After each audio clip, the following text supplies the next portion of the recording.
नमस्कार दोस्तों, मैं राहुल शास्त्री स्वागत करता हूं आपका। अपनी ज्योतिष सिखाने की श्रृंखला को जारी रखते हैं। ये जो चैनल बनाया है मैंने, लर्न वैदिक एस्ट्रोलॉजी विद राहुल शास्त्री, ये आपको सिर्फ ज्योतिष सिखाने के माध्यम से मैंने बताया है और बहुत ही सरल तरीके से कम शब्दों में स्टेप बाय स्टेप हम सभी टॉपिक कवर कर रहे हैं।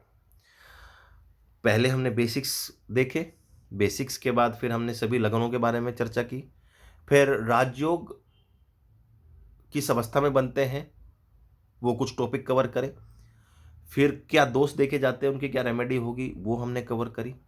आज कुछ मूल रूप से जो महत्वपूर्ण टॉपिक होते हैं, जैसे रोजगार, रोजगार ज्योतिष में कैसे देखें, या किस ग्रह का हम रोजगार करें आपको सफलता प्राप्त होगी, या नौकरी करें, किस ग्रह का क्या रोजगार होता है, यही तमाम चीजें बहुत सरल तरीके से हम चर्चा करेंगे। जो लोग रोजगार ज्योतिष के बारे में जानना चाहते हो या फिर ज्योतिष सीखना चाहते हो, उसके लिए ये वीडियो बहुत महत्वपूर्ण है। बहुत ही आसानी से और बहुत ही सरल तरीके से मैं आपको बताने जा रहा हूँ रोजगार ज्योतिष के बारे में। देखिए, आप सब लोगों को बेसिक चीजें तो पता चल गई। तो जैसे कि एक लिखा है यहाँ पे, हम लगन कुंडली की बात कर रहे हैं। 1 से लेकर 12 लगन हो सकती है, कोई भी लगन हो सकती है, इससे कोई लेना देना नहीं है। तो यहाँ पे बहुत सारे लोग कहते हैं कि सर आप मेष लगन के बारे में नहीं बताते, तो मैंने एक से मेष लगन की कुंडली बता दी। हालांकि ये पहला भाव होता है, भाव को और लगन को लेके या राशि को लेके कंफ्यूजन नहीं होना। भाव सेम होते हैं, ये पहला भाव, दूसरा, तीसरा, चौथा, पांचवा, छठा, सातवां, आठवां, नौवां, 10वां, 11वां, 12वां, ये राशि है। जो एक लिखा है राशि है, यहाँ पे एक भी हो सकती है, दो भी हो सकती है। तो क्योंकि एक है तो ये सीरियल वाइज इस तरह से ही रहेगी, पहली यहां, दूसरी यहां, तीसरी यहां। अब इसमें जो सबसे ज्यादा महत्वपूर्ण जो आपको ध्यान रखना है वो देखना है कि जो 10वां भाव होता है वो आपके आय को, आपके रोजगार को, आपके व्यवसाय को, आपकी नौकरी को दर्शाता है। उसमें कौन सा ग्रह है, उससे रिलेटेड अगर आप रोजगार करोगे तो निश्चित रूप से आपको सफलता प्राप्त होगी।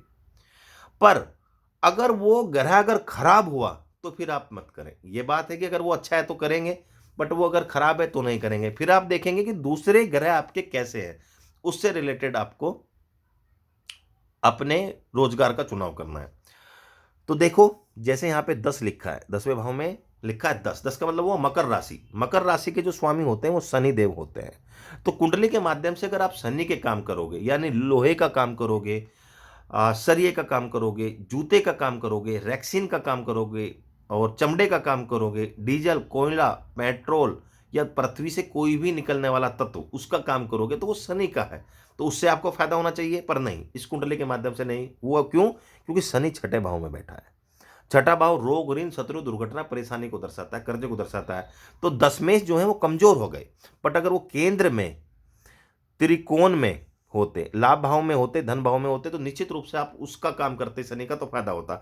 हालांकि लगन में वो नीच के हो जाते तो उसका काम नहीं करते, बट ये सिर्फ मेष लगन है, सिर्फ इसी लगन में वो नीच के होंगे यहाँ पे, बाकी की लगनों में वो नीच के नहीं होंगे।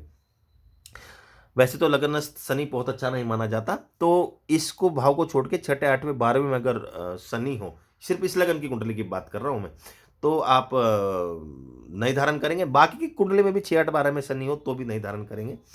तो ऐसे में फिर आप क्या करें? अगर शनि का काम नहीं कर सकते, फिर आप देखिए कि दसम भाव में कौन सा ग्रह है, दसम भाव में कौन सा ग्रह आके बैठा है। तो देखिए, दूसरे में लग्नेश खुद आके बैठ गए और ऊंच के होके बैठ गए। तो आप मंगल से रिलेटेड बात करें, क्योंकि दसम भाव में जो ग्रह होगा उससे रिलेटेड आप काम करें। तो 10वां भाव में क्या ग्रह है? मंगल।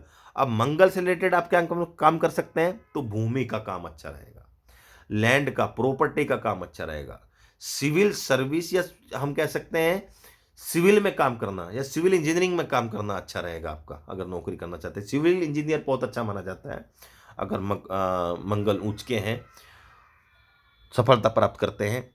साथ ही साथ नौकरी में, पुलिस के क्षेत्र में, प्रशासनिक क्षेत्र में, आर्मी में, इस क्षेत्र में व्यक्ति को बहुत सफलता प्राप्त करते देखा है।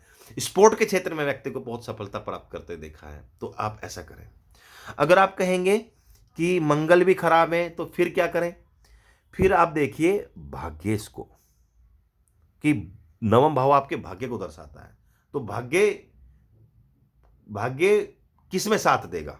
अगर भाग्येश अच्छा है तो फिर आप उसको देखिए। तो देखिए, गुरु को मिला है, इस लगन कुंडली के हिसाब से गुरु भी बहुत अच्छा है, तो भाग्य आपका साथ देगा।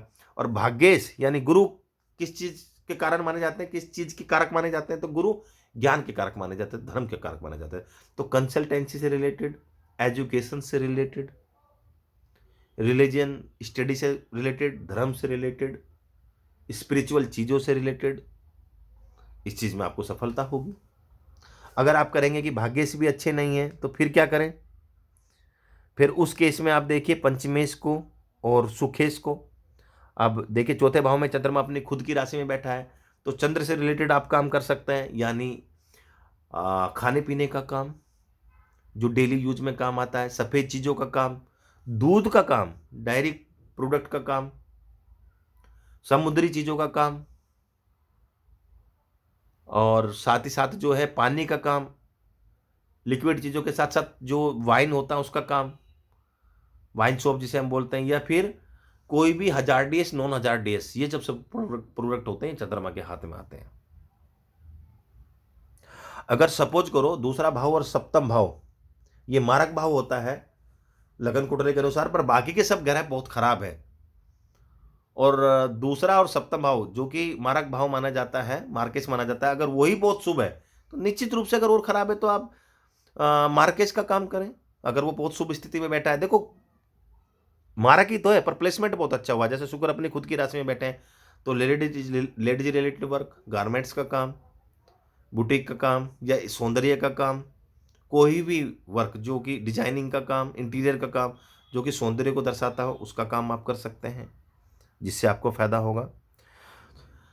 तो जब भी हम किसी रोजगार में अगर बात करते हैं, रोजगार के बारे में बात करते हैं ज्योतिष शास्त्र के अकॉर्डिंग, तो सबसे पहले हम देखेंगे कि दशमेश कैसे हैं। दसम भाव के जो स्वामी हैं अगर वो बहुत अच्छी स्थिति में हो तो उससे रिलेटेड काम करिए, निश्चित रूप से फायदा होगा। अगर वो खराब है तो फिर आप देखिए दसम भाव में कौन सा ग्रह है उसका काम करें, उससे आपको फायदा मिलेगा। अगर वो भी अच्छी स्थिति में नहीं है तो फिर भाग्येश, सुखेश और पंचमेश, इनसे रिलेटेड आप काम करें तो आपको फायदा होगा। अगर ऐसा भी नहीं है तो फिर देखिए कुंडली में सबसे अच्छा ग्रह कौन सा है, उससे रिलेटेड आप काम करें तो निश्चित रूप से आपसे सफलता मिलेगी। तो बहुत ही ज़्यादा टाइम नहीं लिया, बहुत ही सरल तरीके से कम शब्दों में आपको आज मैंने बताया रोजगार ज्योतिष के बारे में, जिसे हम वैदिक एस्ट्रोलॉजी के अंदर माना जाता है कि किस ग्रह का चुनाव करें, या फिर रोजगार हम किस रोजगार के क्षेत्र में कैसे जाएं, किस ग्रह का चुनाव करें। यही साथ ही साथ जब हम इसको देखें तो चलित कुंडली को जरूर देखिए। कभी कभी क्या होता है, जैसे कोई ग्रह का प्लेसमेंट अच्छा हो पर वो अगर त्रिक भाव में चला जाए, कोई भाग्य भाव में बैठा है अगर वो त्रिक अष्टम भाव में बैठ गया, या कोई पंचम भाव में बैठा है वो छठे भाव में बैठ गया, सप्तम भाव में बैठा है, छठे आठवें 12वें भाव में बैठा है, लगन में बैठा है 12वें भाव में चला गया, 11वें भाव में बैठा है 12वें भाव में चला गया, तो वो फिर अपने सुफल नहीं देगा। तो चलित कुंडली का भी चुनाव जरूर करिए जब भी आप देखते हैं। तो दोस्तों मेरी वीडियो अगर अच्छी लगी हो तो लाइक करना, चैनल को सब्सक्राइब करना मत भूलिएगा। धन्यवाद।